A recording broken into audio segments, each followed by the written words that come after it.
This episode is brought to you by Dr. Lourdes Capulong.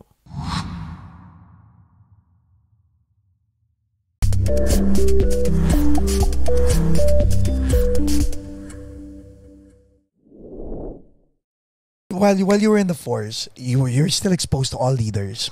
Yes.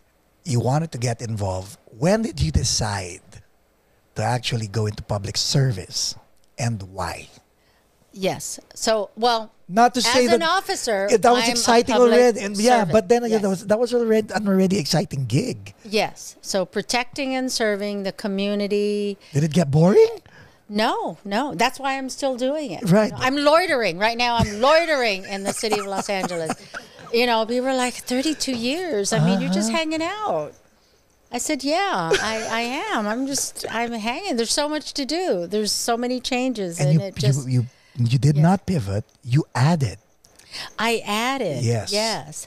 So, I was actually asked back in 2012, and they said, hey, why don't you, when are you going to retire?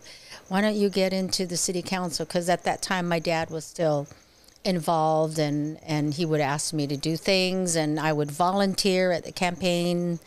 And but I just never thought of running. But when I did get asked, like, hey, why don't you run for office, and we will help you, we'll support you, we'll train you, because everything is about training. You want to train yourself to go into whatever it is going that into you the want science to. of politics. Yeah. Yes. So, but then, I really didn't feel like I had a lot to say. In 2012. Yes.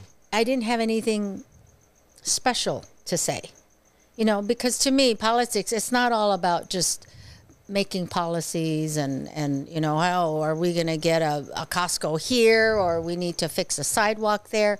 It's not really all about that. I wanted to have something to say where people are going to say, oh yeah, she said that. And to me, influence is the most important thing, because all of us, we have something great to say, but if you cannot capture an audience, you can't resonate, then you really, what? It's just like reading a book, and you're just reading it, but you need to be able to touch someone. That's like your dad talking, no?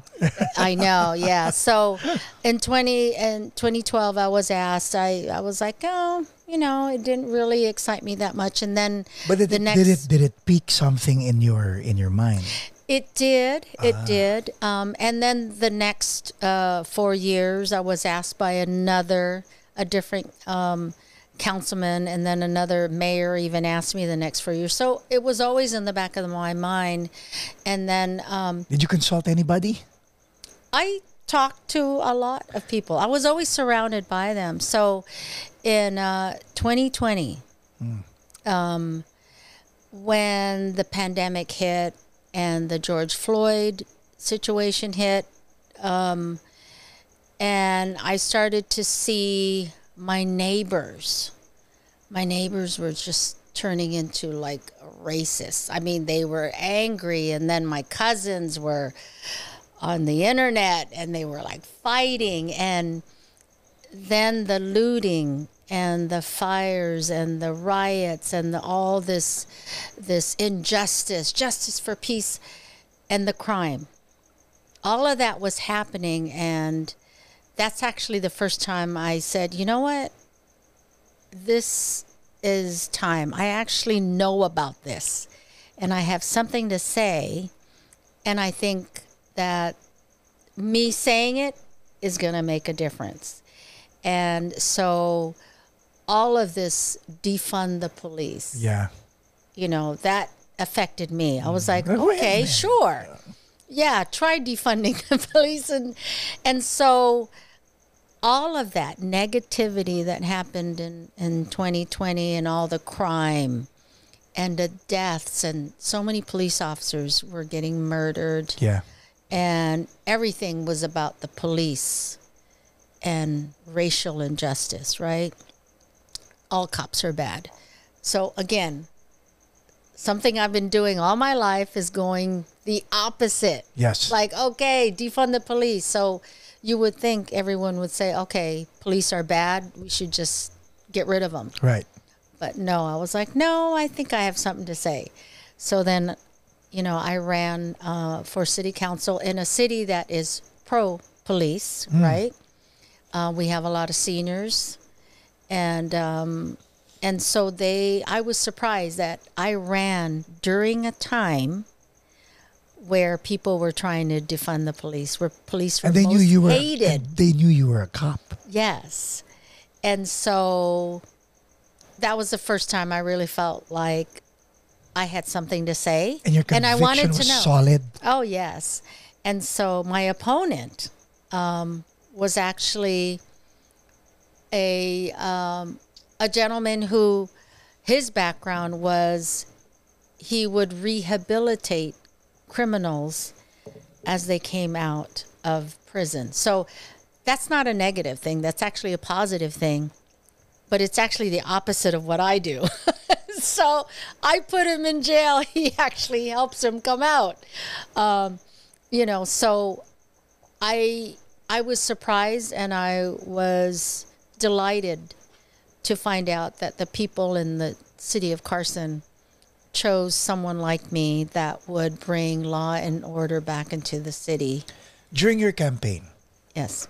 when defund the police was a national chant by many, Yes. you were running on a platform and you were not part of that, and you had a voice to say and you had conviction.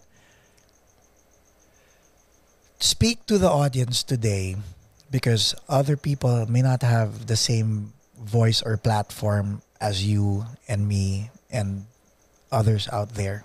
And sometimes even in the home, some of them are abused. Right. Some of them are taken advantage of. Right. How can you encourage these people to speak up? This episode is brought to you by Dr. Lourdes Capulong. Like right now, all they have is this podcast episode, and Yes. we keep saying if we can touch and change the life of just one person Right. with the episode, we've done our part. But Yes. any advice? Yes. Well, one of the things that I do as a councilwoman is I try to do things. I have town hall meetings. I have training, and I get together with the sheriff's department and with other law enforcement officers and resources. I put them together with the community because I think it's important to bridge the gap, to bridge the relationship between the community and police. So a lot of times when people say, all cops are bad, I hate cops, defund the police, it's mostly because they've never met one and they never spoke to one. And now they're being bombarded with negative images. And yes, so it's impressions all of- negative. So when I put these town hall meetings together and I have myself as a councilwoman, I don't say, hi, I'm a police officer. They see me as a councilwoman. Yes. But then I have the sheriffs next to me, and I allow the community and the audience to ask these sheriffs anything they want and speak to them one-on-one in a more intimate environment and talk about their issues. And at the end of the day, at the end of the meeting, I always ask that question, like, why is it that, you don't like police? And a lot of them were like, oh, well, we're afraid of them. They might, write me a ticket, or they might arrest me, or, they don't really know why, but they have that fear. So, I always ask them, after they've had this relationship with this talk with them, I would ask them, do you feel afraid? Are you afraid of these deputies right now? And they're like, no. I mean, I get to talk with them. I get to shake their hands. And so when they tell me they're not afraid, then to me, that's like, okay, well, then my job is done.